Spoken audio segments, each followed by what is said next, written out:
Pre, nakapalit gani kong bagong hearing aid. Hearing aid. Ano ba? Oh, epektibo.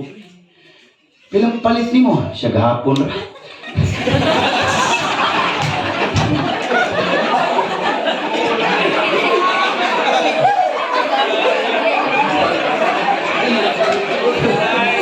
Palit ni mo gahapon ra. Gumba, no? Effective di kayo yung hearing aid.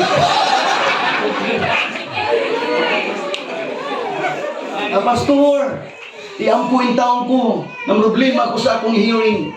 Tingnan ng pastor, ang Ginoo mo ayo. Ampun ang Ginoo, ayuhang iyang pandono Ginoo. Bueno, o kumusta? Siya, susimana pa man ang hearing, pastor.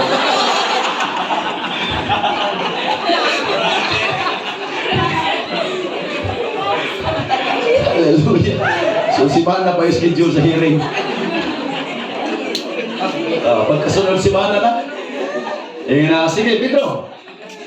Unsa man ginahitabo atong nga krimen? Wa gyud tiyo. Pedro, unsa man ginahitabo atong krimen? Pangtulog pang tanan. Abi pa na kong hearing, hindi na naipoken. Sige, hearing ang talking. Diin man ka paghitabo sa rape. Sa dito gani ko sa kabayabasan. Nagunsa man nga dito, nalibang. Pero wag laing suspect, Pedro. Kaysa diyang naitabo, kinangaray, ikaw na ginaha dito doon. Sa nalibang gani, alam mo kalayo.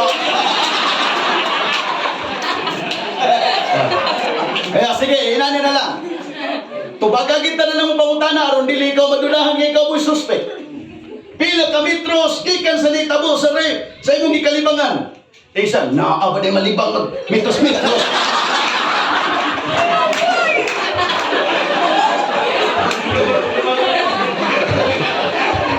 Suhay mo, nalipang ang pitos.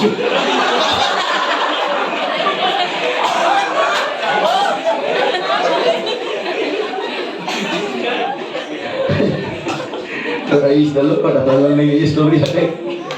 Praise God, hallelujah. Ika na mga kaigsunan ng atong gitawag o padunog. That is why, nawalin ako ni atong Domingo mga igso agahap. Ikaw ko mga igso. Kapalo ba mo, ay nando kung mo agree mo, inom sa ko. Ang pinakadugay, mawala sa sensi sa tao, ikamatay niya ang iyang dugan. That is why, muhagaw-haw pang uban. Di ba, ikamatay na. Muhagaw-haw pa, I love you. Nihagaw-haw man ang asawa, namatay ang mana. I love you. Duawa niya ko. Dinay, babae po naglantaw-antaw mga kaigsunan sa kanang layo. Paghawa sa asawa, ni doon po siya, gawa po siya. Imunguta mo ang babae. Tangan na yung mga kaigsunan. Praise God. Dugay kay mawa ang atuang pangdunog. Bisan pag namatay na tayo sa pila pa ka minutes and hours usa mawala. But pasabot mga kaigsunan, ingon ana ka importante sa atong pangdunog mga kaigsunan. Hallelujah, bisan di ta kita usahay. Ang importante makadungog ta sa pulong sa Ginoo mga kaigsunan. Hallelujah, sa dihang manimati ka sa pulong sa Ginoo. Muatubang matag imposibleng butang apan kinamatay na dugan sa pulong sa Ginoo. Musali gihapon ta sa Ginoo mga kaigsunan. I believe that faith is not foolishness. Ang pagtuo din ni kabuangan. Na ako'y pagtuo, di ko madutlan. Mga tukustang kinigira sa mga sundalo, patay ka.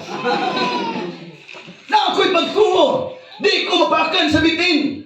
Manguot ko dito sa lumang, patay ka.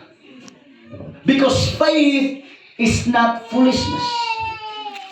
Faith and wisdom are inseparable. Ang pagtuo o ang kaalam, di ni dapat buwagon. Kayo sayang atong pagtuo, wak na mabutang sa insakto. Hello? And God hates foolishness. Gikalikot-gutan sa Diyos ang kabuhangan sa tao, mga kaigsunan. That is why iya tang gitudluan sa iyang kita mahimog manggialamon o sa diyan mahimo tang manggialamon atong maisipo sa pulong sa Dios ang atong pagtuo mga kaigsunan.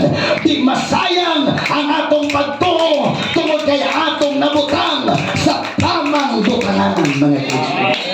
Kaya sud kaining if you are a fool mga kaigsunan, ang mga taong dili insakto. Imong paminaw, di gid insakto mga kaigsunan. May nanawag ang nakagawa sa mintal, nitaka sa mintal. Hello. Sa mga hato, nabay tao sa Rome 1:8. Yung wala na ba siya, nakagawas na giday ko diha. Ako rang isur, nakagawas na giday ko. Nakagawas na giday. Hello. Ang taong matinuhon, iso.